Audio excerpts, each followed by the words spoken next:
वसुदेवसुतं देवं कंसचाणूरमर्दनं देवकी परमानन्दं कृष्णं वन्दे जगद्गुरु। गुरुर्ब्रह्मा गुरुर्विष्णु गुरुर्देवो महेश्वर गुरुर्साक्षात् परब्रह्म तस्मै श्री गुरुवे नमः। नारायणं नमस्कृत्यं नरं चैव नरोत्तमं देवीं सरस्वती व्यासं ततो जयमुदीरये ततो जयमुदीरये।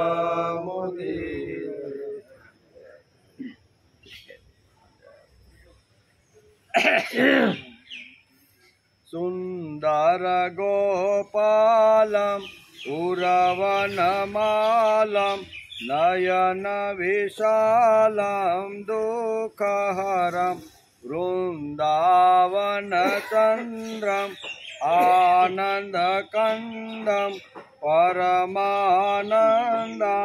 धरणीधरम वल्लभघनश्यामं पूर्णकामम् अत्यभिरामं प्रीतिकरं भजनन्दकुमारं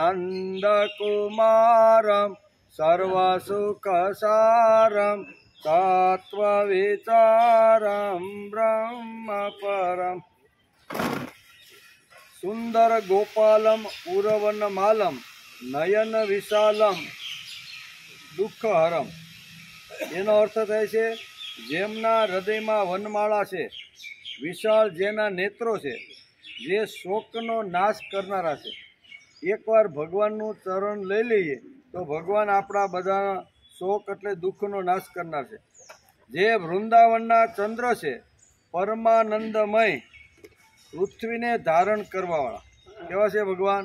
પૃથ્વીને ધારણ કરવાવાળા। સર્વના પ્રિય, મેઘ સમાન, શ્યામ, પૂર્ણ કામ, અત્યંત સુંદર અને પ્રેમ કરવાવાળા છે। એવા સમસ્ત સુખોના સારભૂત પરબ્રહ્મ સ્વરૂપ નંદના કુમારને, અહીંયા નંદના કુમાર સુંદર ગોપાલ શ્રી કૃષ્ણને તત્વ સમજીને ભજો। ભગવાનને ભજવાના પણ તત્વ સમજીને, એમ મહાપ્રભુજી વલ્લભાચાર્ય પોતાના સ્તોત્રમાં લખે છે। આજે શ્રીમદ ભાગવત શરૂઆત થઈને 202મો દિવસ છે ભાઈ। ગઈકાલે આપણે 10મા સ્કંદના 42 અને 43 બે અધ્યાયને આપણે નમસ્કાર કર્યા। એમાં કઈ વાત હતી તો કે કુબજા પર કૃપા। ભગવાન ત્રીજા દિવસે આવી રીતના નગર ચર્ચા કરવા માટે નીકળ્યા છે, એમાં કુબજા મળે છે તો કુબજા ઉપર કૃપા, ધનુષ્ય ભંગ અને કંસને ગભરામણ થવા લાગી। બરાબર, સપના બધાય આવવા લાગ્યા કે હું ગધેડા ઉપર બેઠો છું, મુંડન કરાવેલું છે, માથે આવી અનેક પ્રકારના સપના એને આવવા લાગ્યા। એનો પણ આપણે વિચાર કર્યો। કુલયવળ પીડનો ઉદ્ધાર અને અખાડામાં રંગમંચમાં પ્રવેશ કરવો, આટલી વાતો આપણે ગઈકાલે જોઈ। કે કુબજાને ઘેર આવી આંગણું પવિત્ર કરવાનું કહ્યું ત્યારે શ્રી કૃષ્ણે કહ્યું, અવશ્ય આવીશ। અમારા જેવા ઘર વગરના મુસાફરોને તો તમારો જ આશરો છે। ભગવાને શું કીધું? અમે બધા ઘર વગરના છીએ, અમારો આશરો તો તમારા જેવા ભક્તો જ છે। આવું ભગવાને બહુ સરસ રીતે કુબજાને સમજાવ્યું। અમારે કોઈ ઘર નથી, બરોબર ને? ગમે ત્યાં અમે ઉશાળા ભરીને જતા રહી છે। એટલે ઘણીવાર ગોકુળમાંથી વૃંદાવનમાં ગયા, વૃંદાવનમાંથી વ્રજમાં ગયા, વ્રજમાંથી પાછા ગોકુળમાં આવ્યા। ભાઈ અમારા કાંઈ ઘરના ઠેકાણા નથી, પણ એક દિવસ અવશ્ય મારા બધા જ કામો પૂર્ણ થઈ જશે, પછી હું તમારા ઘરે આવીશ। આમ ભગવાને કુબજાને આશ્વાસન આપ્યું। ધનુર્યાગના સ્થળ પર પહોંચતા તેમણે ઇન્દ્ર ધનુષ્ય જેવું અદ્ભુત ધનુષ્ય જોયું અને તોડ્યું પણ કર્યું। જ્યારે નાગરિકોએ બંને ભાઈઓના આવા અદ્ભુત પરાક્રમો સાંભળ્યા ત્યારે કહેવા લાગ્યા, માનો ન માનો આ કોઈ શ્રેષ્ઠ દેવતાઓનો જ અવતાર છે. નહીંતર 11-12 વર્ષની ઉંમરની અંદર આટલું ભયંકર મોટું ધનુષ્ય તોડી શકે નહીં. પણ તોડ્યું એનો અર્થ એવો થયો કે દેવતાઓના રૂપની અંદર આ બંને બાળકો અત્યારે મથુરાની ગલીમાં ફરતા રહેલા છે. ત્યાર પછી 43મા અધ્યાયમાં કુવલયા પીઢનો ઉદ્ધાર અને રંગમંચ અખાડામાં પ્રવેશ કર્યો. કુલ યવડને પણ માર્યો. પછી એના શું કહેવાય ઉપર ચલાવવાવાળો કેવો કહેવાય ને માવત, એને પણ મહાવતને પણ મારી અને દાંત બંને ખભા ઉપર લઈ અને અહીંયા શું કહેવાય કંસ રાજાએ જ્યાં રંગમંચનું આયોજન કર્યું હતું યજ્ઞનું, એ યજ્ઞની અંદર બંને ભાઈઓ પહોંચી ગયા. મંચ પર બેઠેલા દરેક લોકોને કૃષ્ણ બધાને જુદા જુદા દેખાય એનો પણ આપણે ગઈકાલે વિચાર કર્યો. ભગવાન અહીંયા રંગમંચ ઉપર આવી ગયા છે. અનેક પ્રકારના લોકો અલગ અલગ બ્રાહ્મણ, ક્ષત્રિય, વૈશ્ય, સ્ત્રી, પુરુષ, વૃદ્ધ, બરોબર ને, રાજા અને બધા જ પ્રધાનમંત્રી સહિત મથુરાના બધા નગરવાસીઓ ત્યાં આવ્યા છે.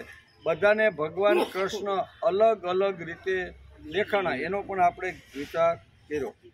પોતપોતાના ભાવ પ્રમાણે ક્રમશઃ રૌદ્ર, અદ્ભુત, શૃંગાર, હાસ્ય, વીર, વાત્સલ્ય, ભયાનક, બીભત્સ, શાંત અને પ્રેમ ભક્તિ રસનો અનુભવ રંગમંચ ઉપર બેઠેલા દરેકને અલગ અલગ રીતે કૃષ્ણનો અનુભવ થયો. કૃષ્ણ કેવા છે તો કોઈને આવજો અને બલરામ સાથે મુષ્ટિક લડશે. આપણે બંને અહીંયા ચાણૂર કહે છે તમે મારી સાથે અને મુષ્ટિક છે એ બલરામ સાથે લડશે. તમે એમ કહો છો કે અમારા જેવડા નાના નાના બાળકો જો તમારા રંગમંચ ઉપર જો કોઈ હોય ને તો એની સાથે અમે લડીએ. તમારા જેવા મોટા અને ભયંકર આટલા વિકરાળ રૂપવાળા આવા મોટા સાથે અમારું યુદ્ધ થઈ શકે નહીં. ત્યારે બહુ સરસ અહીંયા શું કહે છે, અહીંયા ચાણૂર કહે છે તમે નાના નથી. કુલ યવડ હાથીને જેણે ખલાસ કરી નાખ્યો હોય, બરોબર ને, એ કોઈ દી નાના હોઈ શકતા નથી. એટલે તમે બધા જંગલમાં રહેવાળા, વનમાં રહેવાળા અને વનની ગાયો ચારીને ગુજરાન ચલાવવાવાળા છો. તેથી તમે કુસ્તીમાં ખૂબ જ બાહોશ છો એવું અમે સાંભળ્યું છે. રાજાને ખુશ કરવો એ પ્રજાનું આવી રીતનું છે. તેથી પ્રજાને આપણે બે સાથે રહીને પ્રજા પણ ખુશ થાય, રાજા પણ ખુશ થાય એવી આપણે કુસ્તી કરવાની છે. એમ કરી અને અહીંયા 43મા અધ્યાયને આપણે ગઈકાલે નમસ્કાર એટલે આજે આપણે 44મો અધ્યાય. 44મા અધ્યાયમાં ચાણૂર, મુષ્ટિક વગેરે પહેલવાનો અને કંસનો ઉદ્ધાર, બરોબર ને, આ બધા જે શું કહેવાય કુસ્તી કરવા માટે અલગ અલગ જેમ જેમ મરતા ગયા એમ એમ બધા કંસ બધાને મોકલતો ગયો. એ બધા જ જે આવી રીતના કુસ્તીબાજો હતા એ બધાને ખલાસ કર્યા અને છેલ્લે અહીંયા કંસનો પણ ઉદ્ધાર કરી દે છે. આટલા વિષયો આ 44મા અધ્યાયમાં છે. શ્રી શુક ઉવાચ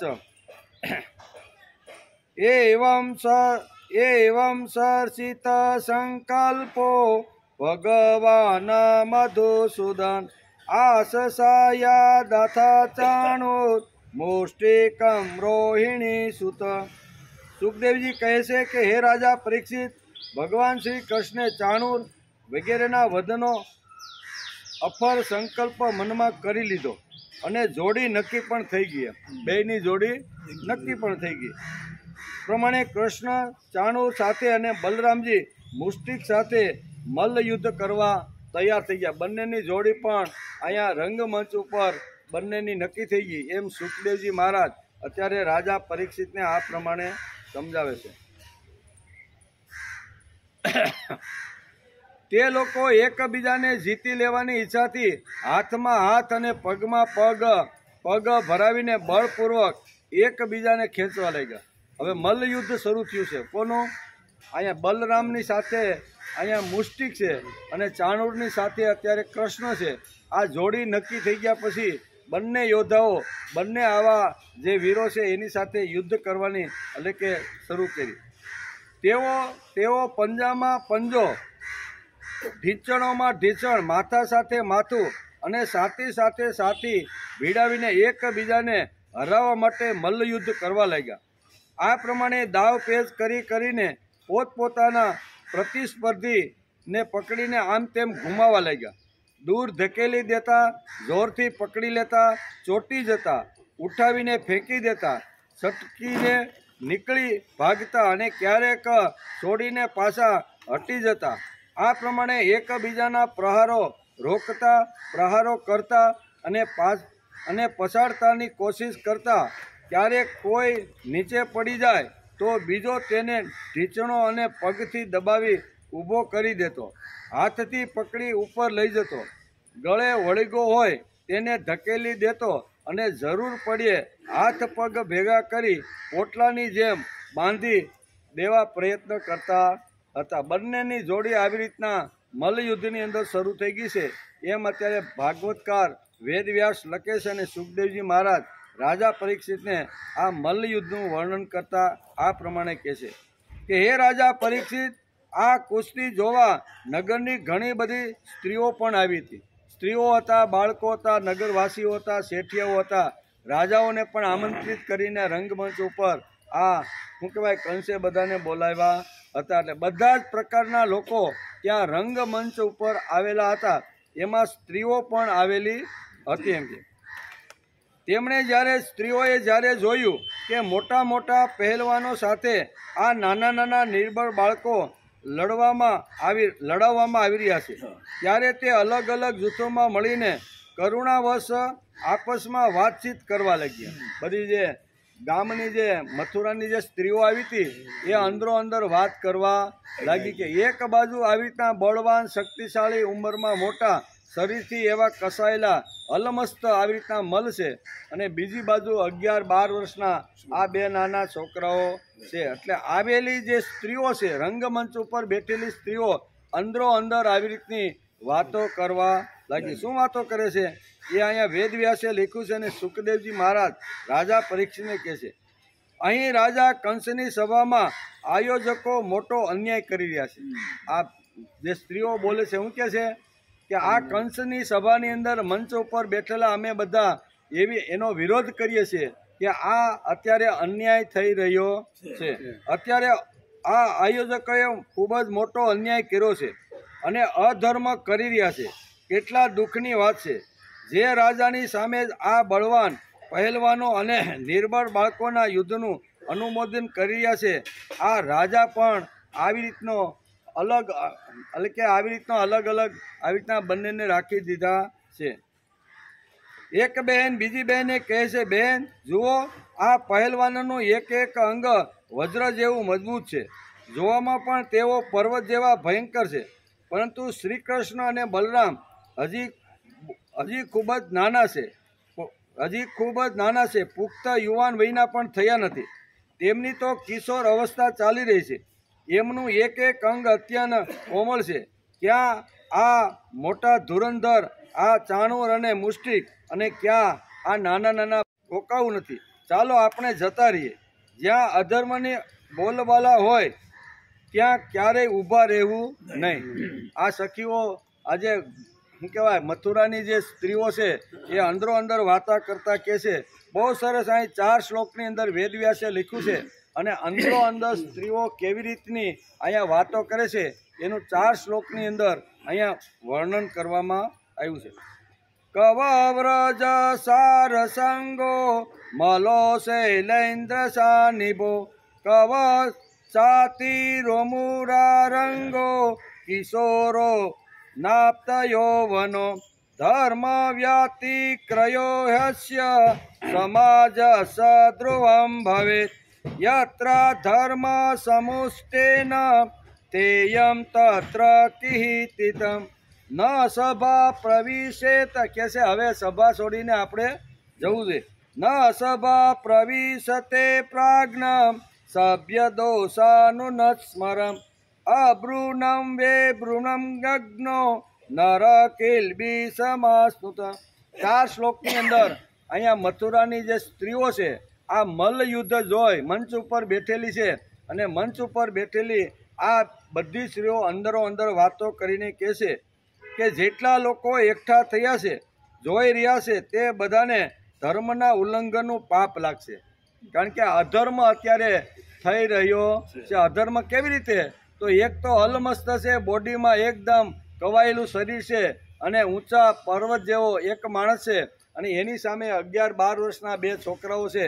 આ મલ્લયુદ્ધની અંદર અમને તો લાગે છે કે આ અધર્મ સવાઈ ગયો છે. અને જ્યાં અધર્મ હોય, અધર્મની વાતો થતી હોય, અધર્મના લોકો ભેગા થયા હોય ને, ત્યાં એક પણ મિનિટ બેસાય નહીં. એમ કરી અને મંચ ઉપર આવેલા સ્ત્રીઓની સાથે ઘણા બધા પુરુષો પણ કહે છે કે આપણે હવે રંગમંચ છોડી અને આપણે અહીંથી ચાલ્યું જવું જોઈએ. 4 શ્લોકમાં લખ્યું છે, ધર્મનું ઉલ્લંઘન કરે છે તેથી પાપ લાગશે. એ સખી, હવે આપણે અહીં રોકાવું નથી, ચાલો આપણે જતા રહીએ. જ્યાં અધર્મની બોલબાલા હોય ત્યાં ક્યારેય ઊભું રહેવું જોઈએ નહીં. જ્યાં અધર્મની બોલબાલા હોય ત્યાં 1 મિનિટ પણ ઊભું રહેવું જોઈએ નહીં. આ શાસ્ત્રનો નિયમ છે. શું છે? ભાગવતકાર વેદવ્યાસ બહુ સરસ રીતે આપણે સમજાવે છે. આપણે ગમે ત્યાં ગમે એવી રીતના ઘણીવાર ઊભા રહે અને ગમે એવી ગામ ગપાટાવાળી વાતો સાંભળવા ઘણીવાર આપણે થોપતા હોય છે. તો એના માટે વેદવ્યાસે લખ્યું છે કે જ્યાં અધર્મની વાતો થતી હોય, જ્યાં સમાજનો કલ્યાણની હિતની વાતો ન થતી હોય ને, ત્યાં 1 મિનિટ માણસે પણ ઊભું રહેવું જોઈએ નહીં. એમ આપણું શાસ્ત્ર કહે છે. જુઓ, શાસ્ત્ર કહે છે કે ડાયા માણસે સભાસદોના દોષનો વિચાર કરી સભામાં ન જવું અને કારણ કે ત્યાં જઈએ તે અવગુણોને કહેવા, ચૂપ રહેવું અને હું નથી જાણતો એમ બોલવું. આ 3 વાત મનુષ્યને દોષમાં ભાગીદાર બનાવે છે. મંચ ઉપર આવી રીતના બેઠેલા જે સ્ત્રીઓ છે એ પણ આવી રીતનો વિચાર કરે છે કે 3 રીતે માણસને દોષ લાગે છે. એક તો આવી રીતનો અન્યાયથી, અધર્મથી, એક મલ્લ છે, કુસ્તીવાન છે, સશક્ત શરીર છે અને સામે 11-12 વર્ષના બાળકો છે. આ એક તો અધર્મનું રૂપ આ મંચના નીચેના ભાગમાં અત્યારે આયોજન થઈ રહ્યું છે. એ જોવાનું પણ પાપ લાગે, બેસવાનું પણ પાપ લાગે, સાંભળવાનું પણ પાપ લાગે. 3 વાતો અહીં વેદવ્યાસ લખે છે અને સુખદેવજી મહારાજ કહે છે કે આવી રીતના અધર્મના જ્યાં વિચારો અથવા અધર્મનું યુદ્ધ ચાલતું હોય ત્યાં જો સાંભળવામાં પણ આવે, બેસવામાં પણ આવે, આંખથી જોવામાં પણ આવે ને, તો એનું પણ પાપ લાગે છે. તેથી ભર સભામાં દ્રૌપદી પણ આપણે જે વખતે એનું ચીરહરણ થતું હતું ને, તો એ વખતે એને આ પ્રશ્ન આખો ઉઠાવ્યો હતો. તમે અહીં બધા જોઈ રહ્યો છો એટલે તમે પણ પાપના ભાગીદાર છો. આમાંથી તમે ઉઠીને એક પણ જવાની, ભીષ્મને કહે છે, દ્રોણાચાર્ય બધાને સામે જઈને આ દ્રૌપદી કહેવાનો અર્થ કે આવું કૃત્ય જ્યાં થતું હોય ને, એ જો આપણાથી સહન ન થાય તો માણસે સભા છોડીને ચાલ્યું જવું જોઈએ. સભામાં જો આપણે બેસીને આપણી જ આંખની સામે આવા દ્રશ્ય જો ઊભા થતા હોય ને, તો એનું પાપ બેસનાર અથવા સાંભળનાર અથવા જોનારને પણ લાગે છે. 3 વાતો અહીં વેદવ્યાસ આ શ્લોકની અંદર લખે છે. કઈ છે? આ શાસ્ત્રનો નિયમ છે. જો શાસ્ત્ર કહે છે કે ડાયા માણસે સભાસદોના દોષનો વિચાર કરીને સભામાં ન જવું. પેલું કે અહીંયા દોષ હોય તો જવું નહીં, કારણ કે ત્યાં જઈને તે અવગુણોને કહેવા, ચૂપ રહેવું અને હું નથી જાણતો એમ બોલવું. એ 3 વાત મનુષ્યના દોષમાં ભાગીદાર બનાવે છે. મનુષ્યના દોષની અંદર ભાગીદાર બનાવનાર આ 3 વાતો છે. તેથી આપણે બધાએ સભા છોડીને ચાલ્યું જવું જોઈએ. જુઓ, શ્રી કૃષ્ણ શત્રુની 4 બાજુ દાવ બદલી રહ્યા છે. તેમના મુખ પર પસીનાના બિંદુઓ એટલે કમળકોષ પર જળના બિંદુઓની જેમ શોભી રહ્યા છે. હે સખીઓ, શું તમે જોતી નથી કે મુષ્ટિકના પ્રતિક્રોધને લીધે બલરામજીનું મુખ અને આંખો કંઈક લાલ લાલ થઈ ગઈ છે, છતાં પણ મુખ પર હાસ્ય કેટલું મનોહર લાગે છે. બીજી સખી કહે છે કે હે સખી, સાચું પૂછો તો વ્રજભૂમિ પર પરમ પવિત્ર અને ધન્ય છે, કેમ કે ત્યાં આ પુરુષોત્તમ મનુષ્ય વેશમાં છુપાઈને રહે છે. સ્વયં ભગવાન શંકર અને લક્ષ્મીજી જેમના ચરણોની પૂજા કરે છે, તે જ પ્રભુ ત્યાં રંગબેરંગી જંગલી પુષ્પોની માળા ધારણ કરી લે છે. બલરામ સાથે વેણુનાદ કરતા ગાયો ચરાવીને જાત જાતની ક્રીડા કરતા આનંદથી વિચરી રહ્યા છે. એ આપણને ગોકુળમાંથી જ્યારે મહી વેચવા માટે જ્યારે ગોપીઓ આવતી હતી ને, ત્યારે આપણને આ વાત એણે સમજાવી હતી કે અમારી કૃષ્ણની જે કાંઈ લીલાઓનો જે કાંઈ વાતો છે એ બધી જ વાતો અત્યારે અહીંયા યાદ કરીને સમજાવી રહ્યા છે. આ ધર્મશાસ્ત્રનો નિયમ છે. સભામાં અધર્મ ચાલી રહ્યો છે તેમાં બેસી રહેવાથી પાપ લાગે છે. તે સભામાંથી ઉઠીને ચાલી જવું જોઈએ. આખી સભા ઉઠીને ચાલી નીકળવાની તૈયારી કરે છે. વિચાર કરી રહ્યા છે કે અમારે સમર્થ અસમર્થની લડાઈ જોવી નથી. બધા સ્ત્રીઓ સાથે ઘણા બધા લોકો એવું વિચારી રહ્યા છે કે આપણે આ મંચ છોડીને આપણે ચાલુ જવું જોઈએ. આપણે આ સમર્થ અને અસમર્થની લડાઈ છે. અત્યારે આ કુસ્તી કોની છે તો કે એક સમર્થ છે, બીજો અસમર્થ છે. સમર્થ અને અસમર્થની જ્યાં કુસ્તી થતી હોય ને ત્યાં એક પણ મિનિટ બેસાય ને. આમ કરીને સભાના દરેક લોકો ઊભા તો થઈ જ ગયા કે હવે આપણે ઊભા થઈને આ રંગમંચ ઉપરથી આપણે ચાલ્યું જવું જોઈએ. સભા છોડીને ચાલ્યું જવું આ અનાદિકાળથી હાલે છે. આજે કાંઈ રાજ્યસભામાં કે લોકસભામાં ઊભા થઈને ભાગે છે એ આજનો કાળ નથી. એ કાળમાં હતું એમ. હા, સભા છોડીને ચાલ્યે જવું આ અનાદિકાળથી ચાલતું આવે છે. તે કેવળ આજે જ પાર્લામેન્ટમાં ચાલે છે એવું નથી. આજે જ પાર્લામેન્ટમાં ઘણીવાર સભાઓ છોડીને જતા રહ્યા છે ને, આજે છોડીને જાય છે એવું નથી એમ કે. પરંતુ આજે કેવળ અમને માન્ય નથી તેથી લોકો સભા છોડીને જાય છે. અને પહેલા જૂના કાળમાં ધર્મને માન્ય ન હોય તેવું કોઈ પણ કૃત્ય માણસે ન જોવું જોઈએ તેથી સભા છોડીને ચાલ્યા જાય. આટલો ફરક છે. ફરક તો છે જ. કેટલો? આજના લોકો આજે કેવળ અમને માન્ય નથી તેથી અમે ચાલ્યા જઈશ. તમે જે ખરડો અથવા કાયદો પસાર જે કરો છો એ અમને માન્ય નથી. ભલે લોક કલ્યાણના માટે એ કાયદો હોય પણ અમે 5-25 લોકોને માન્ય નથી તેથી તે સભા છોડીને ચાલ્યા જાય છે. અને પહેલા જૂના કાળમાં ધર્મને માન્ય ન હોય તેવું કામ ચાલે ત્યારે સભા છોડીને ચાલ્યા. ધર્મ પ્રમાણે જો સભા ચાલતી ન હોય, રંગમંચ ઉપર જો એ ન હોય તો એ કાળમાં આ સભા છોડીને ચાલ્યા જતા હતા. ભાગવતમાં સ્પષ્ટ ભાષામાં લખ્યું છે કે આ સભામાં અધર્મ ચાલે છે તેથી રંગમંચ પર બેઠેલા પ્રત્યેક નગરવાસીઓ કહે છે કે આપણે સભા છોડી ચાલ્યું જવું જે અધર્મની સભામાં આપણે બેસાય ને. અધર્મની સભામાં જો બેસીને તો એનું પાપ પણ આપણે જોનાર અને સાંભળનારને પણ લાગે છે. એવું સ્પષ્ટ ભાગવતકારે લખ્યું છે. આ વિરોધ કરવાનો એક પ્રકાર છે પરંતુ આટલા કહ્યા પછી પણ મંચ પર બેઠેલા લોકો એ સભાનો ત્યાગ કરવા માગતા નથી. અંદરો અંદર વાતો ખૂબ થઈ, ગપચપ ખૂબ આવેલું કે ખરેખર ધર્મ અને અધર્મની લડાઈ અથવા કુસ્તી ચાલતી હોય ત્યાં એક પણ મિનિટ બેસાય નહીં. સમર્થ અને અસમર્થની લડાઈ ચાલતી હોય કુસ્તી ત્યાં એક પણ મિનિટ બેસાય નહીં. અંદરો અંદર સ્ત્રીઓએ ખૂબ વાતો કરી, નગરજનોએ ખૂબ વાતો કરી કે આપણે ખરેખર રંગમંચ છોડીને આપણે ચાલ્યું જવું જોઈએ પણ કોઈ જતા નથી. તો એનું કારણ શું છે? ભાગવતકાર બહુ સ્પષ્ટ કે આ બધા અંદરો અંદર વાતો તો શરૂ થઈ ગઈ, બરોબર. આ બે જોડીની કુસ્તી થઈ ગઈ. ભગવાન કૃષ્ણ અહીં ચાણું સાથે અને મુષ્ટિ અત્યારે બલરામની સાથે કુસ્તી કરી રહ્યા છે. આ કુસ્તી જોઈને સભામાંથી ખળભળાટ મચી ગયો પણ કોઈ સભા છોડીને જવા માટે તૈયાર નથી એમ ભાગવતકાર લખે છે. આ વિરોધ કરવાનો એક પ્રકાર છે પરંતુ આટલા કહ્યા પછી પણ મંચ પર બેઠેલા લોકોએ સભાનો ત્યાગ કર્યો નથી. એનું કારણ શું ભાઈ? શા માટે સભાનો ત્યાગ કરીને લોકો ગયા નથી? એના કઈ કારણો તો હશે ને.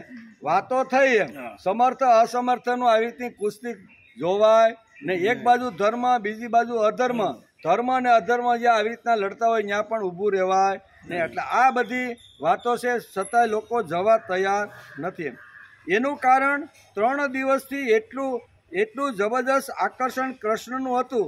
એ કૃષ્ણના આકર્ષણને હિસાબે લોકો બેઠા રહ્યા છે. કેવા 3 દિવસથી એને જે પરાક્રમ અહીંયા મથુરાની ગલીમાં જે કાંઈ કુબજા સહિત અથવા ધોબી સહિત જે કાંઈ ઘટનાઓ જે ઘટીને એ 3 દિવસથી આ બાળકો આખા નગરમાં જ્યાં જ્યાં ફેર્યા, જ્યાં જ્યાં ગયા અને જ્યાં જ્યાં આવી રીતના ક્રાંતિકારી કાર્યો કર્યા છે ને એ સભાની અંદર બેઠેલા બધાના મગજમાં આ વાત ઉતરી ગઈ છે. તેથી વાતો કરે છે કે અધર્મ જ્યાં હાલતો હોય ત્યાં બેસાય નહીં પણ જઈ શકતા નથી. એનું કારણ ભગવાન કૃષ્ણનું આકર્ષણ જ એટલું હતું, બરોબર ને, કે એનું આકર્ષણ છોડીને લોકોને જવાનો ઈચ્છા થતી નહોતી. એનું કારણ 3 દિવસથી એટલું જબરજસ્ત આકર્ષણ હતું. આ આકર્ષણને લીધે કોઈ સભા છોડીને ગયા નથી. સભામાંથી બધા ઊભા થઈ ગયા, પણ સભાનો ત્યાગ કરી શક્યા નહીં. ઊભા તો થઈ ગયા બધા, વિરોધ તો નોંધાયો કે અત્યારે અન્યાય થઈ રહ્યો છે. અન્યાય થાય એટલે ઊભા. ઘણીવાર લોકસભા હોય કે ધારાસભા હોય કે કોઈ પણ આવી રીતની રાજકીય પાર્ટીઓ જ્યારે અનેક પ્રકારના ખરડાઓ જ્યારે પસાર કરતા હોય અને ધબધબાટી જ્યારે લોકસભામાં બનતી હોય ત્યારે ઊભા થઈને પોતાનો વિરોધ નોંધાવે છે. અહીંયા પણ બધા ઊભા થઈ ગયા, પણ કોઈ જઈ શકતું નથી. એનું કારણ વેદવ્યાસ લખે છે કે અહીંયા ભગવાન કૃષ્ણનું જબરજસ્ત આકર્ષણ આ રંગમંચ ઉપર બેઠેલા બાળકથી માંડી વૃદ્ધ અને સ્ત્રીઓને આકર્ષી રહ્યું હતું, એમ અહીં સમજાવે છે. સભામાંથી બધા ઊભા થઈ ગયા. જ્યાં અધર્મ ચાલે છે ત્યાં ધાર્મિક પ્રજાએ બેસવું ન જોઈએ, ત્યાંથી નીકળી જવું જોઈએ. પણ ભાગવતકાર વેદવ્યાસ કહે છે કોઈ નીકળતા નથી. વાત કરે છે કે જ્યાં અધર્મનું આવી રીતનું ચાલતું હોય ને ત્યાંથી માણસે વિદાય લઈ લેવી જોઈએ. પણ ભાગવતકાર કહે છે, પહેલાં લખે છે કે કોઈ જતું નથી. અને ન જવાના કારણો વેદવ્યાસે બહુ સરસ રીતે 2 શ્લોકની અંદર લખ્યા કે ન ગયા એનું કારણ ભગવાન કૃષ્ણનું આકર્ષણ, ભગવાન ઉપરનો પ્રેમ, ભગવાને કરેલા પરાક્રમો, ભગવાને દેખાડેલી નિર્ભયતા, આ બધું જોઈને કહે છે ભલે નાના નાના છે પણ વિજય તો અમારા કૃષ્ણનો થવાનો છે. અંદરથી આવી રીતની એક શુભ કામના પણ વ્યક્ત કરે છે. અને ઊભા થયેલા બધા નગરવાસીઓ પાછા મંચના પોતાના સ્થાન ઉપર બેસી જાય છે. ભાગવતકારે નીકળી જવું જોઈએ એમાં લખ્યું છે. સ્ત્રીઓ પણ જવાની તૈયારી કરે છે, પરંતુ કોઈ જતા નથી. શા માટે જતા નથી? કૃષ્ણનું મધુર રૂપ અને તેનું વર્ણન ફરીથી બધા કરે છે, તેથી સભા છોડીને કોઈ જઈ શકતા. કૃષ્ણનું વર્ણન, એણે કરેલા પરાક્રમો, એણે કરેલી ક્રાંતિના શ્રી ગણેશાય, આ બધી વાતો તો એણે ગોકુળમાંથી આવનાર ગોપીઓ પાસેથી તો સાંભળી હતી. પણ 3 દિવસથી પ્રત્યક્ષ જે કાંઈ વાતો સાંભળી હતી ને એ નગરના પ્રત્યેક લોકોએ પ્રત્યક્ષ ભગવાનની આવી રીતની ક્રાંતિ છે, તેથી બધા પાછા બેસી જાય છે. તેથી સભા છોડીને જઈ શકતા નથી. તેમણે શ્રી કૃષ્ણનું વર્ણન કર્યું છે, તે બહુ સુંદર છે. તે વખતનું કૃષ્ણનું રૂપ જેમણે જોયું તે રૂપ જોયા પછી આંખની સામે કૃષ્ણને દૂર કરવા માગતા નથી. કે હવે આંખની સામે ભલે મલ્લયુદ્ધની અંદર અત્યારે કૃષ્ણ ભલે અહીંયા શું કહેવાય ચાણૂરની સાથે યુદ્ધ કરે છે, પણ અમારે કૃષ્ણને જ આંખની અંદર બેસાડવાના છે, એને જ અમારે નિરખવાના છે. તેથી લોકો સભા છોડીને જઈ શકતા નથી. જેમના દિલમાં શ્રી કૃષ્ણ માટે પ્રેમ છે તેઓ કૃષ્ણનું રૂપ, કૃષ્ણનું મહત્વ સમજી શકશે. સાહિત્યની દ્રષ્ટિથી એટલે કે આ શ્રેષ્ઠ વર્ણન છે, તેથી તેઓ સભામાંથી નીકળી જવાની તૈયારી કરીને પણ નીકળી શકતા નથી. એમ કે ત્યારબાદ શ્રી કૃષ્ણે ચાણૂરને મારી નાખ્યો. બરાબર, યુદ્ધ થયું, બધા લોકો વિચાર કરવા લાગ્યા કે હવે શું કરવાનું. ઘણીવાર ઊભા પણ થઈ જાય છે અને ઊભા થયા પછી જવાની તૈયારી કરે છે, પણ ભગવાનનું આકર્ષણ, ભગવાનનું રૂપ જ એટલું અદ્ભુત અને માધુર્ય હતું કે લોકો ત્યાંથી જઈ શક્યા નથી, એવું અહીં કહે છે. ત્યાર પછી કહે છે કે સખી સાચું પૂછો તો વ્રજભૂમિ પર પરમ પવિત્ર અને ધન્ય છે, કેમ કે ત્યાં આ પુરુષોત્તમ મનુષ્ય વેશમાં છુપાઈને રહે છે. ગાયો ચરાવીને જાત જાતની ક્રિયા એટલે કે ક્રીડા કરતા આનંદથી વિચરે છે. હે સખી, ખબર નહીં ગોપીઓએ કેવી તપસ્યા કરી હશે, જે આંખોના પડ્યાથી નિત્ય નિરંતર આમની રૂપ માધુરીનું પાન કરી રહી છે. આમનું રૂપ શું છે? તેમાં જ લાવણ્યનો સાર, સંસારના અથવા એનાથી પર કોઈનું પણ આ બંને ભાઈઓ જેવું રૂપ નથી.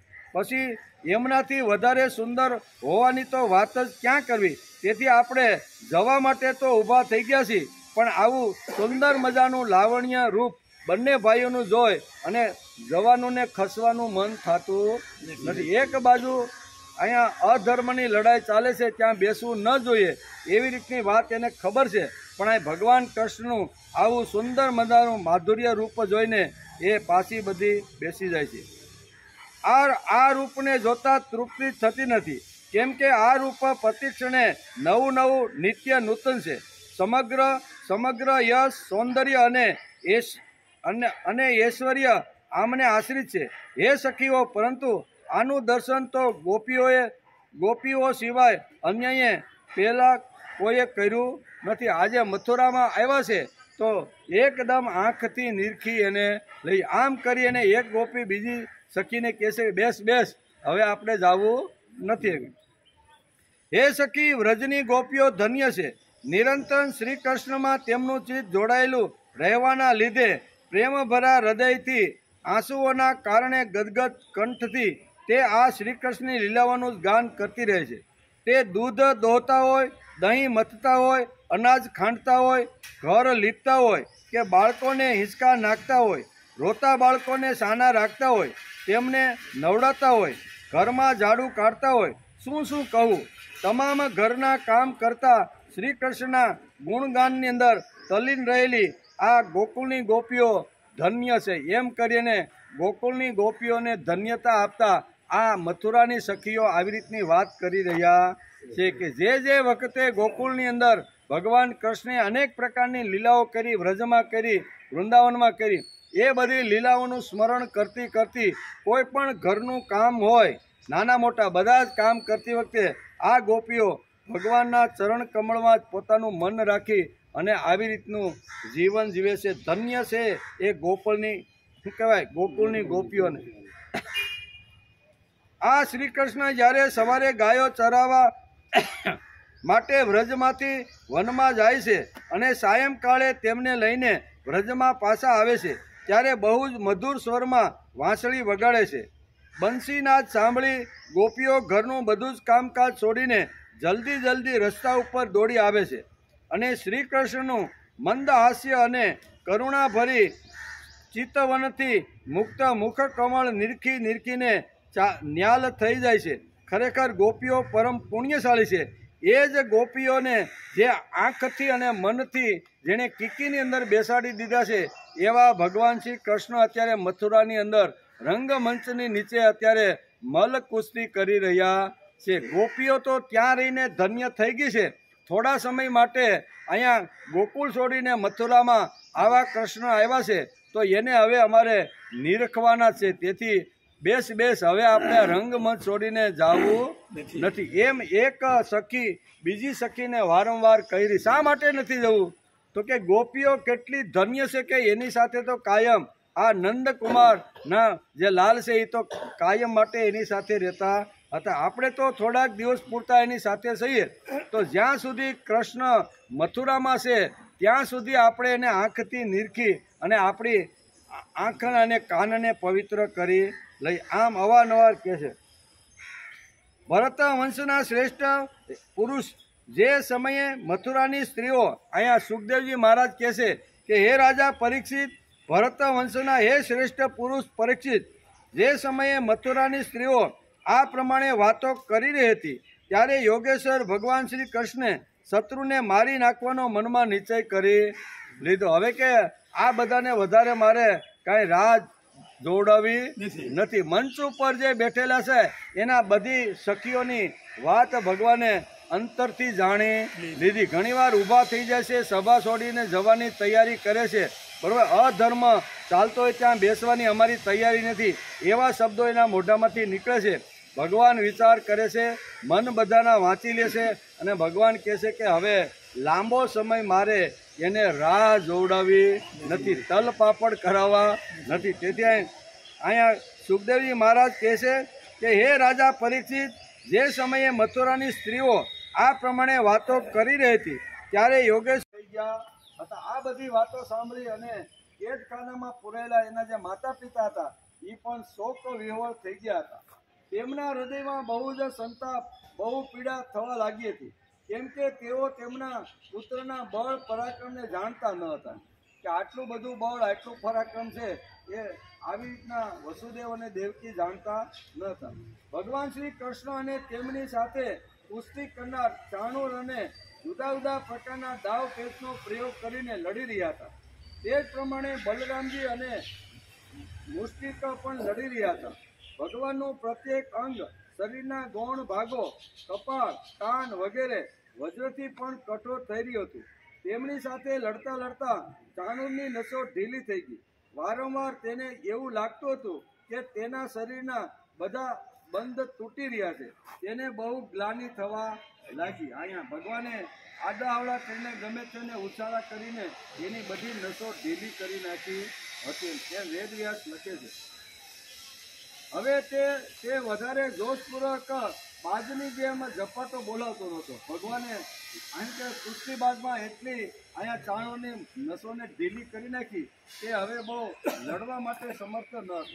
પરંતુ તેના પ્રહારથી ફૂલના ગજરાના મારથી ગજરાતની જેમ ભગવાન સહેજ પણ વિચલિત નથી. કદાચ આવી રીતનો ચાણું મારવા માટે તૈયાર થાય એનો કાંઈ વજ્ર જેવો ઘા હતો, પણ ફૂલના જેમ ઘા કરે એવા એને ભગવાનને અનુભવ થતા હતા.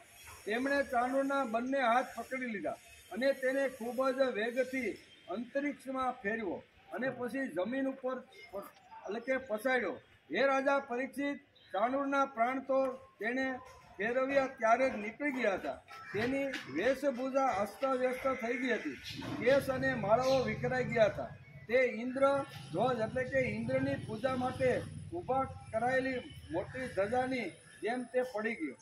એ જ પ્રમાણે મુષ્ટિકે પણ પહેલા બલરામજીને ખોંસો માર્યો.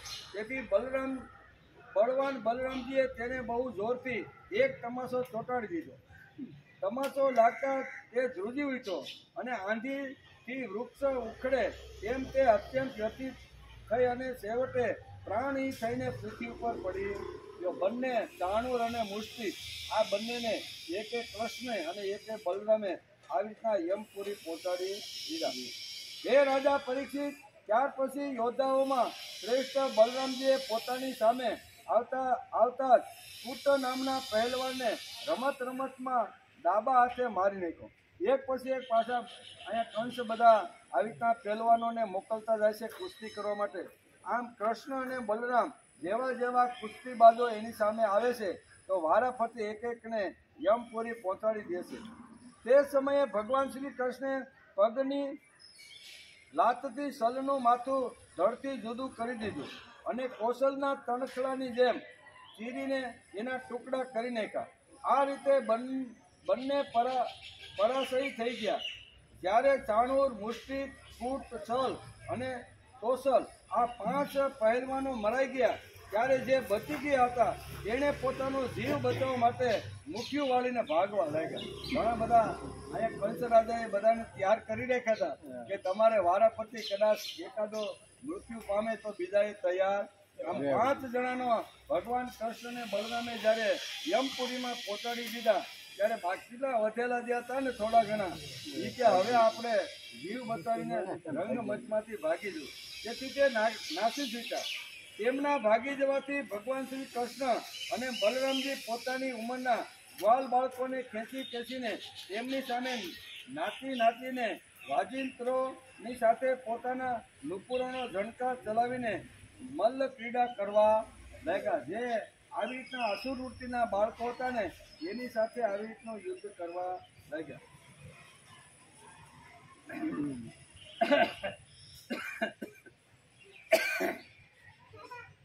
ભગવાન શ્રી કૃષ્ણ અને બલરામજી આ અદ્ભુત લીલા જોઈને બધા દર્શકોને અતિ આનંદ થયો. શ્રેષ્ઠ બ્રાહ્મણ અને સાધુ મહાત્માઓ ધન્ય થઈ ગયા કહીને તેમની પ્રશંસા કરવા લાગ્યા. પરંતુ કંસને આનાથી ભારે દુઃખ થયું. તે વધારે ઉશ્કેરવા લાગ્યો, એકદમ ઉશ્કેરવા લાગ્યો. કારણ કે એના જે મુખ્ય જે ચાણૂર અને મુષ્ટિક જેવા મહાન જે યોદ્ધાઓ હતા એ બંને યોદ્ધાઓને સહિત ઘણા બધા યોદ્ધાઓને યમપુરી પહોંચાડી દીધા. તેથી અહીંયા બધાને આનંદ થયો. કંસને થોડુંક મનની અંદર વ્યથા અને દુઃખ થવા લાગ્યું. જ્યારે તેના મુખ્ય પહેલવાનો મરાઈ ગયા અને બાકીના બધા ભાગી ગયા ત્યારે ભોજરાજ કંસે વાજિંત્રો બંધ કરાવી દીધા. વાજિંત્રો બંધ કરે અને પોતાના સેવકોને એવી આજ્ઞા આપી, જે એના સેવકો હતા ને એને બધાને આજ્ઞા આપી. એમાં હતી, અરે વસુદેવના આ દુરાચારી છોકરાને નગરની બહાર કાઢી મૂકો. નગરની બહાર કાઢી મૂકો. ગોવાળોનું બધું ધન છીનવી લ્યો અને દુર્બુદ્ધિ નંદને કેદ કરી દો. વસુદેવ પણ બહુ જ કુબુદ્ધિનો અને દુષ્ટ છે. તેથી તેને ગોકુળમાં ન જવા દેતા કારાવાસની અંદર તેને પૂરી દો. તેને તરત જ મારી નાખો. અને ઉગ્રસેન મારો જે પિતા હોવા છતાં પોતાના અન્યાયીઓ સહિત મારા શત્રુઓની સાથે જે ભળી ગયો છે એ મારા પિતાને પણ યમપુરી તમે પહોંચાડી. આટલા 5 જણાનો જ્યારે કૃષ્ણ ને બલરામે જ્યારે યમપુરીમાં આ મોટા મોટા આવી કે યોદ્ધાઓને જ્યારે પહોંચાડ્યા ત્યારે એકદમ ક્રોધમાં આવી અને આવી વાતો કરવા લાગ્યો કે કૃષ્ણને અત્યારે કોઈ પણ બેસોટો આપીને એને બહાર કાઢી નાખો, નંદને પકડી લ્યો, ગોવાળોને પણ જેલ હવાલે કરી દો. મારા પિતા ઉગ્રસેન છે ને એ પણ આવા સજ્જન લોકોને સાથ સહકાર આપે છે, તેથી તેમને પણ યમપુરી, મારા પિતાને પણ યમપુરી. આમ કરી અને પોતાના જે સેવકો હતા એ સેવકોને કંસ અહીંયા શું કહેવાય સિંહાસન ઉપર બેઠા બેઠા ઓર્ડર આપવા લાગ્યો. વસુદેવ પણ બહુ જ કુબુદ્ધિનો અને દુષ્ટ છે, તેને તરત જ મારી નાખો. ઉગ્રસેન મારો પિતા હોવા છતાં પોતાના અન્યાયો સહિત મારા શત્રુઓની સાથે મળેલો છે, તેથી તેને પણ જીવતો છોડશો નહીં, એને પણ મારો. કંસ આ પ્રમાણે બકવાટ કરી રહ્યો હતો ત્યારે અત્યંત કોપેલા અવિનાશી ત્યાં વેગપૂર્વક ઠેકડો મારી ઊંચા મંચ ઉપર ચડી ગયા. જ્યારે મનસ્વી કંસે જોયું કે મારા મૃત્યુરૂપી ભગવાન શ્રી કૃષ્ણ સામે આવી ગયા છે. વેદવ્યાસે લખ્યા છે એ 5 શ્લોકમાં એક પણ એવો શબ્દ વેદવ્યાસે મૂક્યો નથી, બરાબર ને. એણે તો કીધું છે કે અધર્મ ઉપર જે ચાલનારો જે છે, સ્વજનોને વગર વાંકે જે મારે છે એટલું જ નહીં, પણ એનો જે દ્રોહ કરે છે ને એની ગતિ તો આવી જ થાય છે, એને ક્યારેય શાંતિ મળતી નથી, એમ કરી અને વિલાપ કરે છે. એમ ભાગવતકાર વેદવ્યાસે લખ્યું છે અને સુખદેવજી મહારાજ રાજા પરીક્ષિતને આ પ્રમાણે કહે છે. ભાગવતકાર વેદવ્યાસ લખે છે કે જે ક્ષણે તેમણે કંસને માર્યો છે તે ક્ષણે કંસનો એક પણ માણસ અંગરક્ષક તેને બચાવવા માટે આવ્યો નથી. હવે આટલો મોટો જે રાજા હતો, ચારે બાજુ સિક્યુરિટી, મોટું સૈન્ય, બધું ઘણું બધું હોય રાજા પાસે, બરોબર ને.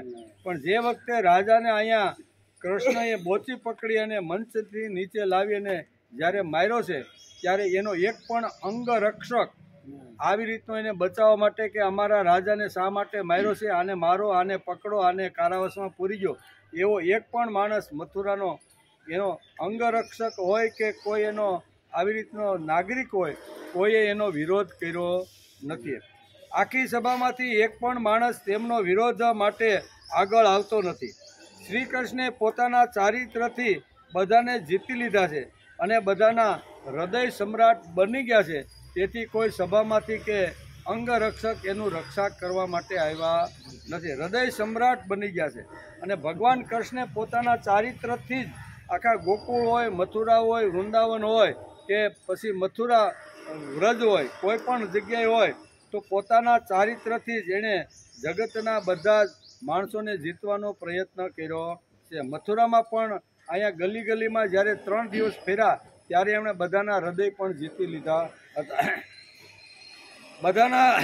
બધાના હૃદયો તેણે જીતી લીધા હતા. સામાન્ય લોકોને કહ્યું તમે આત્મ પ્રત્યવાન ન ગુમાવો.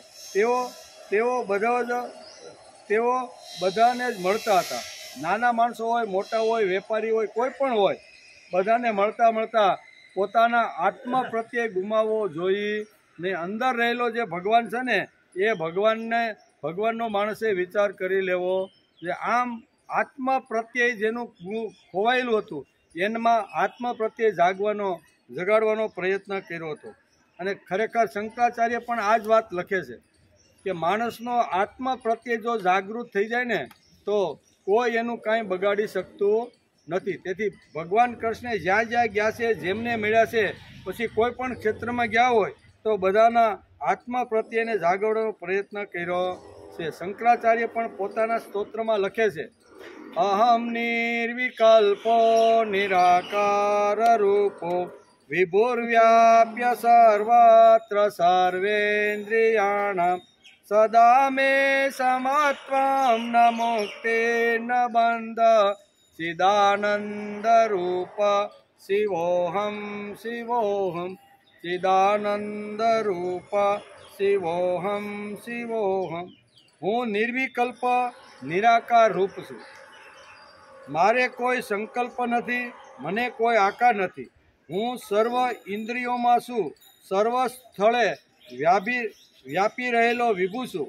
મારે હંમેશા સમભાવ છે, મને મુક્તિ નથી તેમજ બંધન નથી. હું તો મંગલકારી, કલ્યાણકારી, ચિદાનંદ સ્વરૂપ છું. આમ શંકરાચાર્ય પણ પોતાના સ્તોત્રની અંદર અહીંયા ભગવાન કેવા છે તો કે ભગવાન અહીં કહે છે ને અહમ નિર્વિકલ્પો, એને કોઈ પ્રકારના સંકલ્પ વિકલ્પ હોતા નથી. અહીંયા પણ જ્યારે મથુરાની ગલીની અંદર જ્યારે ફરતા હતા ત્યારે સામાન્ય લોકોથી માંડીને વેપારી બધા જ લોકોની અંદર એણે આત્મ પ્રત્યે જગાડવાનો પ્રયત્ન કર્યો છે એમ વેદવ્યાસ લખે છે. બધાના હૃદયો તેણે જીતી લીધા હતા. સામાન્ય લોકોને કહ્યું તમે આત્મ પ્રત્યે ન ગુમાવો.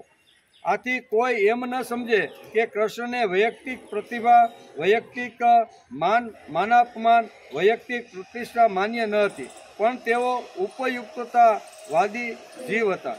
પરંતુ તે જે નિષ્ઠાથી, જે પ્રતિજ્ઞાથી વિકાસ કાર્યની પરંપરા અંતરાય થાય તે નિષ્ઠા જ કહેવાય. તે પ્રતિજ્ઞા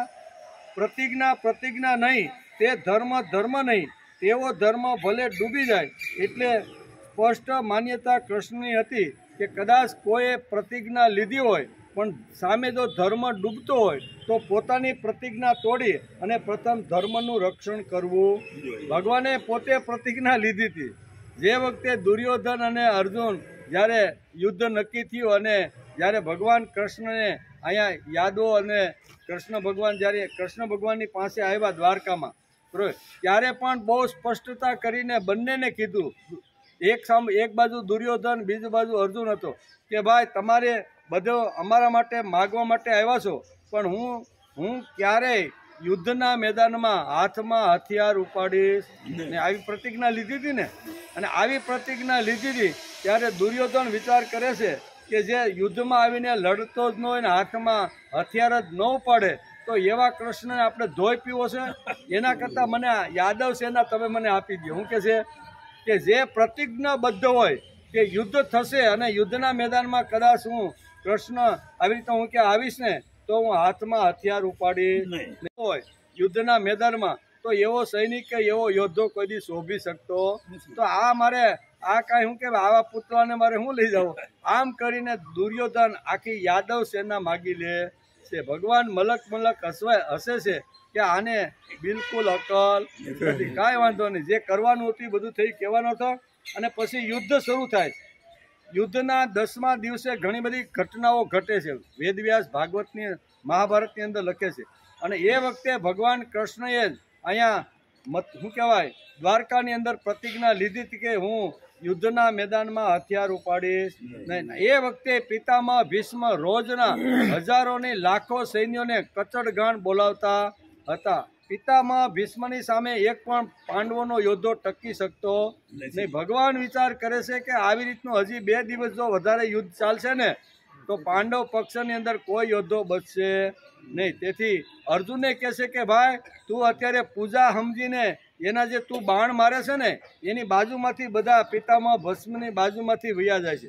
તને એમ થાય છે કે અમારા પિતામહ છે જેના ખોળામાં હું નાનાનો મોટો થયો છું એને હજી તારા મનમાં હજી આ ગડમથલ ગઈ નથી. મેં તને આટલી બધી ગીતાનું તત્વજ્ઞાન સમજાવ્યું પણ છતાંય તારા મનમાં તો હજી પૂજાના પાત્ર જ છે. પિતામહ મારા પૂજનીય છે, મારા આદરણીય છે, મારા વંદનીય છે.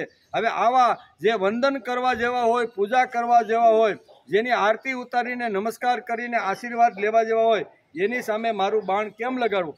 આમ કરી અને તું જે પિતામહ ભીષ્મના રથ ઉપર એની સામે જે બાણનો જે પ્રહાર કરે છે ને એ બધા બાણ તો એને નમસ્કાર કરીને બહાર સાઈડમાં વહ્યા. તું એના ઉપર આવી રીતનો તાકતો નથી. અને તારે જો ભાઈ ન જ લડવાનું હોય ને ભાઈ તો કાંઈ વાંધો નહીં, મેં ભલે પ્રતિજ્ઞા લીધી પણ હવે હું આ પિતામહ ભીષ્મને 1 પણ મિનિટ આ યુદ્ધના મેદાનમાં રહેવા દઈશ ને. આવી રીતના જો પિતામહ થોડાક સમય ટકી ગયા ને તો પાંડવ સેનામાં કોઈ બચી શકવાનો નથી.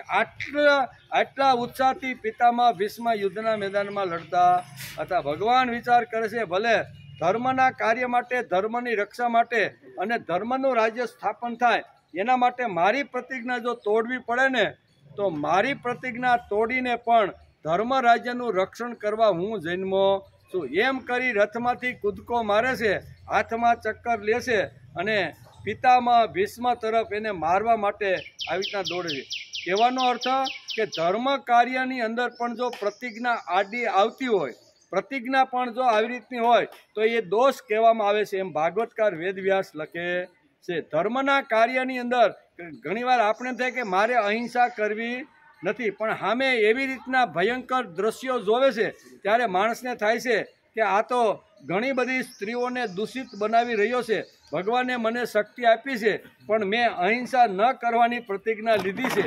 એ વખતે માણસે આવી પ્રતિજ્ઞા તોડી અને સ્ત્રીના શિયળનું રક્ષણ કરવા માટે નરાધમોને મારવા જોઈએ. આવું ભાગવતકાર વેદવ્યાસ પણ લખે છે અને મહાભારતની અંદર પણ આવી રીતના કૃષ્ણ પોતાના ચરિત્ર દ્વારા સમજાય. તેથી અહીંયા ભાગવતની અંદર આ એક શ્લોકમાં લખ્યું છે, પરંતુ નિષ્ઠાથી જે પ્રતિજ્ઞાથી વિકાસ કાર્યની પરંપરા અંતરાય થતી હોય તો એને નિષ્ઠા કહેવાય નહીં. ભલે તમારી નિષ્ઠા હશે પણ જે નિષ્ઠા ધર્મ કાર્યમાં અંતરાય રૂપ થતી હોય, આડી આવતી હોય, ધર્મ કાર્ય સ્થાપનની અંદર આવી રીતની ઘણી બધી તકલીફ જો ઊભી કરતી હોય ને તો એને નિષ્ઠા કહેવાય નહીં. પિતામાં ભીષ્મ મૃત્યુના અંત સુધી પોતે લીધેલી પ્રતિજ્ઞા છોડી નથી. ત્યારે ભગવાન એને યાદ અપાવે છે કે ભાઈ જો ધર્મ કાર્યનું જો રક્ષણ કરવાનું હોય ને તો માણસે લીધેલી પ્રતિજ્ઞા પણ સાઈડ ઉપર રાખી અને ધર્મને પ્રથમ મહત્વ આપવું. આ બધી જ વાતો ભાગવત અને મહાભારતની અંદર સુંદર મજાની વેદવ્યાસે બધી વાતો લખેલી છે. તે પ્રતિજ્ઞા નહીં, તે ધર્મ નહીં, તેવો ધર્મ ભલે ડૂબી જાય એટલી સ્પષ્ટ માન્યતા કૃષ્ણની હતી. પ્રતિજ્ઞા લેવાથી સામેના માણસને ધર્મને જો નુકસાન થતું હોય, ભક્તિ માર્ગમાં માણસ જો અટવાતો હોય અને એવા સજ્જન લોકોનો જો સંહાર થતો હોય ને તો માણસે પોતાની પ્રતિજ્ઞા તોડી અને આમ ઊભું રહેવું જોઈએ.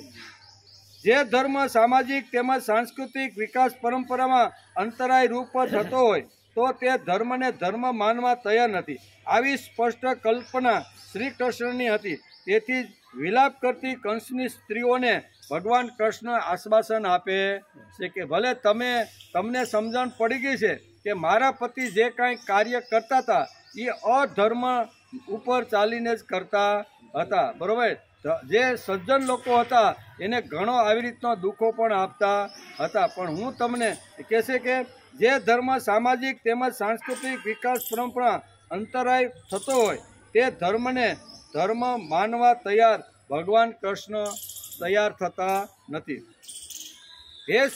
હે સ્વામી, તમે નિરપક્ષ નિરપરાધી લોકો સાથે ઉગ્ર આવી રીતનો દ્રોહ કર્યો હતો, અન્યાય કર્યો હતો. તેથી જ આપની આવી ગતિ થઈ છે. જે જગતના પ્રાણીઓ સાથે દ્રોહ કરે છે, તેમનું અહિત કરે છે, તેઓ ક્યારેય શાંતિ મેળવી શકતા નથી. સમાજના સત્કાર્યની અંદર લાગેલા જે લોકો છે, બરોબર, એવા લોકોનો જે દ્રોહ કરે છે એવા લોકોને ક્યારેય શાંતિ પ્રાપ્ત થતી નથી. વિલાપ કરતા કંસની સ્ત્રીઓ કહે છે કે હે નાથ, આ ભગવાન શ્રી કૃષ્ણ સમસ્ત જગતના પ્રાણીઓની ઉત્પત્તિ અને પ્રલય કરવાના આધાર છે. તમને જેણે માર્યો છે એ બાળકો કોઈ સામાન્ય નથી. ઉત્પત્તિ, સ્થિતિ અને લય કરવાવાળા જે ભગવાન છે એ ભગવાનના હાથથી તમારું મૃત્યુ થયું છે. પ્રાણીઓની ઉત્પત્તિ અને પ્રલયના આધાર છે. તેમની સાથે વેર બાંધ્યું, તેથી તમને શાંતિ કદાપી મળી ને. આવા ભગવાન કૃષ્ણની સાથે તમે ઘણા સમયથી વેર બાંધી લીધું. ભગવાન શ્રી કૃષ્ણનું બુરું ઈચ્છે છે, એમનો તિરસ્કાર કરે છે, તે ક્યાંય સુખી થઈ શકતો નથી. આમ વિલાપ કરતી રહેલી આ જે સ્ત્રીઓ છે કંસની, એ આવી રીતની વિલાપ કરતી આ આક્રંદ કરે છે. આમ કંસની પત્નીઓ વારંવાર વિલાપ કરી રહી છે. શ્રી કૃષ્ણનું જીવન આધ્યાત્મિક વિકાસથી ભરેલું હતું. તત્વનિષ્ઠા અને ધ્યેય નિષ્ઠાથી ભરેલું જીવન હતું. ભૌતિક સુખ અને ભૌતિક આનંદનો આધ્યાત્મિક જીવન હતું. તેથી જ આટલા મોટા મહાન કાર્યો કરી શક્યા એમ ભાગવતકાર વેદવ્યાસ લખે છે. કંસને મારીને તેમની પત્નીઓને આવી રીતનું આશ્વાસન પણ થોડુંક આપે છે. એમ કરે છે. સુખદેવજી કહે છે કે હે રાજા પરીક્ષિત, રાજયોષિત આશ્વાસ્ય ભગવા લોક ભાવન यामाकुलोकी संस्थातं हतानां समकारयत् मातरं पितरं चैव मोचयित्यात् बन्धनात् कृष्णरामो वदन्ते शिरसा स्पृश्य वादयो देवकी वसुदेवस्य विज्ञान जगदीश्वरो श्रुतर्वन्दतो पुत्रो स्वजाते ससंगीतो। 3 શ્લોકની અંદર અહીંયા રાજા પરીક્ષિતને અત્યારે સુખદેવજી મહારાજ કહે છે કે હે રાજા પરીક્ષિત, ભગવાન શ્રી કૃષ્ણ સંપૂર્ણ જગતના જીવનદાતા છે એમ સુખદેવજી મહારાજ કહે છે। તેમણે કંસની પત્નીઓને આશ્વાસન આપ્યું, સાંત્વનતા આપી, પછી લોક વ્યવહાર પ્રમાણે મૃત્યુ પામનારનું જે રીતે ક્રિયા કર્મ અને સંસ્કાર જે થવા જોઈએ અગ્નિ સંસ્કાર, તે પણ ભગવાન કૃષ્ણએ એમની પત્નીઓને કીધું કે સારામાં સારા રીતે રાજઠાઠથી એના અગ્નિ સંસ્કાર તમારે કરવા જોઈએ। આમ એની વિલાપ કરતી રહેલી સ્ત્રીઓને પણ અગ્નિ સંસ્કાર કરવા માટે ભગવાન ભલામણ કરે છે કે આના તમારે ઠાઠ મારથી રાજને શોભે એવી રીતના તમારે આના અગ્નિ સંસ્કાર કરવા જોઈએ। તે પ્રમાણે બધું કરાવ્યું। ત્યાર પછી ભગવાન શ્રી કૃષ્ણ અને બલરામજીએ જેલમાં જઈને પોતાના માતા પિતાને બંધનમાંથી છોડાવ્યા। આવી રીતના કંસને માર્યા પછી અહીંયા એની વિલાપ કરતી સ્ત્રીઓને પણ આશ્વાસન આપીને કહે છે કે તમારે સારી રીતે આવી રીતના એના અગ્નિ સંસ્કાર બધા કરવા જોઈએ અને એ પ્રમાણે એનો અગ્નિ સંસ્કાર પણ થાય છે।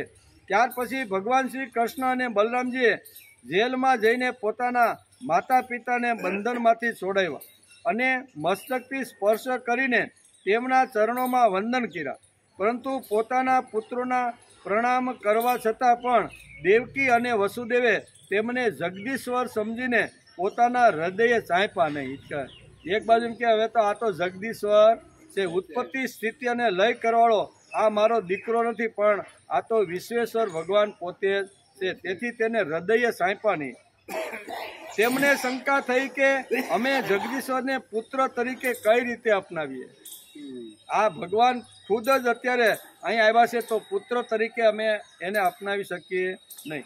ઇતિ શ્રીમદ ભાગવતે મહાપુરાણે પારમહંસ્યા સંહિતાયા 10મ સ્કંદે પૂર્વાર્ધે કંસવધો નામ ચતુર્થ વારિસોધ્યાય। 10મા સ્કંદના પૂર્વાર્ધ અંતર્ગત કંસવધ નામનો 44મો અધ્યાય સમાપ્ત થયો। 44મા અધ્યાયની અંદર બહુ સરસ રીતે આટલી વાતો લખી છે। શરૂઆત ક્યાંથી થઈ તો કે રંગમંચ ઉપરથી એની શરૂઆત થઈ છે, બરાબર। આગલા દિવસે અહીંયા ઘણી બધી આવી રીતની ઘટનાઓ ઘટી, કારણ કે 3 દિવસ સુધી ભગવાન કૃષ્ણ અહીંયા બગીચાની અંદર એને ઉતારો રાખ્યો છે। 3 દિવસની અંદર આખા મથુરાનું માનસશાસ્ત્ર એને જાણી લીધું છે। બાળકથી માંડીને વૃદ્ધો અને રાજનીતિમાં જે લોકો હતા એ બધા કેવી રીતના છે એનું માનસશાસ્ત્ર જાણવાનું હોય તો આવી રીતના સ્ટેટ ગેસ્ટ ન બનતા, રાજના શું કહેવાય મહેમાન ન બનતા, બગીચામાં જ રહેવું જોઈએ। બગીચામાં બધા જ લોકોની અવર જવર હોય છે અને સામાન્ય લોકો પાસેથી મથુરાની અંદર કઈ કઈ ઘટનાઓ અને કેવી રીતની યોજનાઓ ચાલે છે એ જાણવું હોય તો નગરની બહાર જ રહેવું જોઈએ। એટલા માનસશાસ્ત્રના અભ્યાસુ ભગવાન કૃષ્ણ હતા। તેથી 3 દિવસ સુધી વેદવ્યાસ લખે છે કે 3 દિવસ બગીચામાં રહ્યા, નગરમાં ફર્યા, નગરમાં અનેક લોકોના સાથે સંપર્કમાં આવ્યા અને સંપર્કમાં આવતા 3 દિવસમાં આખી જે કંસની જે યોજનાઓ હતી, કંસે જે આખું શું કહેવાય કૃષ્ણને બલરામને મારવા માટે જે આખું જે ષડયંત્ર જે ગોઠવ્યું હતું ને એ બધું 3 દિવસની અંદર અહીંયા કૃષ્ણએ સારી રીતે જાણી લીધું। અને જાણ્યા પછી આપણે આજે શરૂઆત કરી એ અધ્યાયની અંદર કે આવી રીતના રંગમંચ ઉપર આવી રીતના શું કહેવાય કુસ્તીબાજની તૈયારી છે, સામે સામા આવી રીતના સંવાદો થાય છે।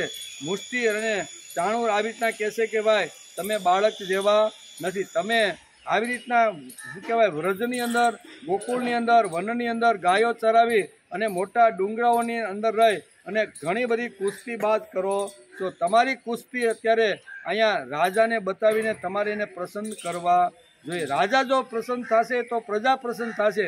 તેથી આપણી પાસે અલગ અલગ પ્રકારની જે કલા હોય ને એ કલા આપણે બતાવવી જોઈએ. આમ કરી અને અહીંની શરૂઆત થાય છે. પછી બંનેના શું કહેવાય યોદ્ધા નક્કી થાય છે. ચાણુર કૃષ્ણ સાથે અને મુષ્ટિ છે એ બલરામની સાથે આવી જોડીઓ તૈયાર થઈ ગઈ. અને રંગમંચ ઉપર જ્યારે આવી રીતના યોદ્ધાઓ આવી રીતના કુસ્તી કરવા લાગ્યા ત્યારે નગરના લોકો મંચ ઉપર જે બાળકથી માંડી સ્ત્રી વૃદ્ધ નગરના વેપારીઓ રાજાઓ ઘણા બધા લોકો સ્ત્રીઓ સાથે બધા આવ્યા હતા. અને એ બધાએ જોયું કે અત્યારે તો અધર્મ અત્યારે મથુરામાં આ કુસ્તીબાજમાં થઈ રહ્યો છે. અધર્મ એટલા માટે છે કે એક બળવાન છે અને એક નાનો બાળક છે. સામે જે એ તો શરીરથી હૃષ્ટપુષ્ટ છે, કવાયત પામેલું શરીર છે, શરીર ઉપર તેલ લગાડેલું છે અને આવી રીતના એકદમ મોટા પહાડ જેવા આ બંને છે અને એની સામે તો આ બંને નાના બાળકો છે. આમ કરી અને આવી રીતના નગરની અંદર નગરમાંથી આવેલા બધા લોકો આવી રીતની ચર્ચા કરે છે કે આપણે ખરેખર અધર્મની સભામાં રહેવું જોઈએ ને એમ કરી અને જવાની તૈયારી કરે છે. ઊભા પણ થઈ જાય છે. આ ઊભા થવું એ આજની ઘટના નથી, બરાબર. આજે લોકસભા ધારાસભામાં વિરોધ પ્રદર્શિત જો કરવાનો હોય ને તો લોકો ઊભા થઈ જાય કે ભાઈ તમારો ખરડો કે કાયદો અમને માન્ય નથી, અથવા ટેબલ ઉપર અથીને હાથ પછાડે. એ કાંઈ આજની વાત નથી. જૂના કાળમાં પણ આવી રીતના મંચ ઉપર બેઠેલા બધા જ લોકોએ એનો વિરોધ દર્શાવ્યો કે આ જે અત્યારે કુસ્તી થઈ રહી છે એ ધર્મની દ્રષ્ટિએ થઈ રહી નથી, એ અધર્મની દ્રષ્ટિએ થઈ રહી છે. તેથી અમને આ વાત માન્ય નથી.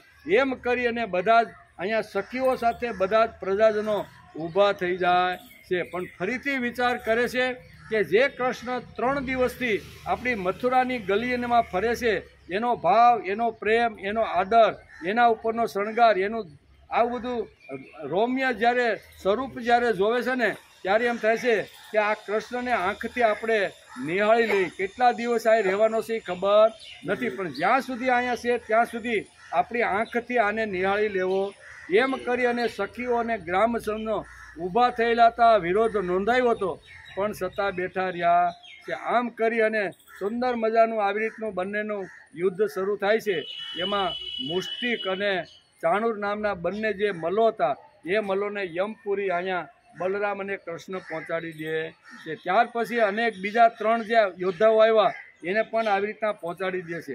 ત્યારે કૃષ્ણ વિચાર કરે છે કે હવે લાંબા સમય સુધી મારે આ પ્રજાને રાહ જોડાવી નથી. તેથી એ સિંહાસન ઉપર જે કંસ રાજા જે બેઠો હતો એ કંસ રાજાને બોચી પકડી અને ઘણો બધો ઘુમાયો અને એના પણ પ્રાણ હરી લીધા છે. પ્રાણ હર્યા પછી એની જે પત્નીઓ છે એની પત્નીઓ ત્યાં આવે છે, એકદમ વિલાપ કરે છે.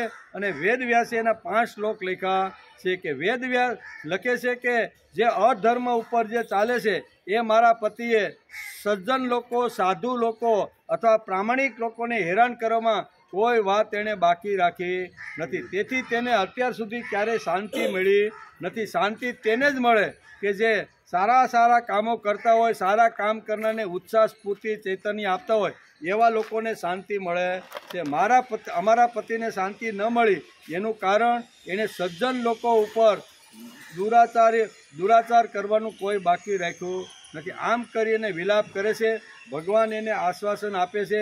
ભગવાન કહે છે કે હવે જે થવાનું હતું તે થઈ ગયું, પણ હવે તમારે આનો સારામાં સારી રીતે આખા રાજને શોભેને એ ઠાઠમાઠથી બેન્ડવાજા સહિત એનો અગ્નિ સંસ્કાર થવો જોઈએ. રાજાને શોભે એ રીતે અગ્નિ સંસ્કાર થવો જોઈએ અને એ પ્રમાણે એનો અગ્નિ સંસ્કાર થાય છે. અને પછી ભગવાન કૃષ્ણ અને બલરામ જ્યાં પોતાના માતા પિતા હતા ત્યાં એ જેલખાનામાં આવે છે, નમસ્કાર કરે છે અને એમાંથી એને મુક્ત કરે છે. અહીંયા સુધી આ અધ્યાયની અંદર આટલી સરસ વાતો ભાગવતકાર વેદવ્યાસે આવી રીતના 51 શ્લોકની અંદર લખી છે. એનો આપણે અભ્યાસ કરવાનો પ્રયત્ન કર્યો આપણી બુદ્ધિ પ્રમાણે, બરાબર ને. આમાં તો ઘણું તત્વજ્ઞાન વેદવ્યાસે ઠાંસીને ભર્યું છે, પણ આપણી બુદ્ધિ જેટલું ગ્રહણ કરી શકે, આપણે જેટલો અભ્યાસ કરી શકીએ એવો આપણે પ્રામાણિક પ્રયત્ન કર્યો છે. આપણે કોઈ વિદ્વાન નથી, કાશી ભણવા ગયા નથી, કોઈ જગ્યાએ આવી રીતના ગયા નથી કે આપણે આવી રીતના સંસ્કૃતના શ્લોકોના બધું આવડતું હોય, પણ આપણે આપણી ભાષાની અંદર, આપણી કાલી ભાષાની અંદર આપણે આ સમજવાનો પ્રયત્ન આપણે કર્યો છે. તેથી આપણે આ 44મા અધ્યાયને આપણે નમસ્કાર કર્યા. આવતીકાલે આપણે આવશું, બરોબર ને?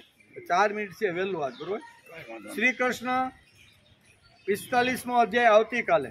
શ્રી કૃષ્ણ બલરામનો યજ્ઞોપવિત સંસ્કાર કરવા અને ગુરુકુળમાં ભણવા માટે મોકલી દેવા, બરોબર. સાંદીપની ઋષિના આ 2 પ્રસંગો છે, એનો વિચાર આપણે આવતીકાલે આપણે કેમ ઉતાવળ, કોઈને કાંઈ કેવું હોય તો તમારે કેવું છે? ના હવે કાંઈ કેવું તો પ્રાર્થના કરી. તમારા બાપા કઈ કેવું આવી જાવ, કઈ કેવું આવો નહીં? 5 મિનિટ છે તમ તારે નહીં, કાંઈ નહીં, કાલ કહેજો.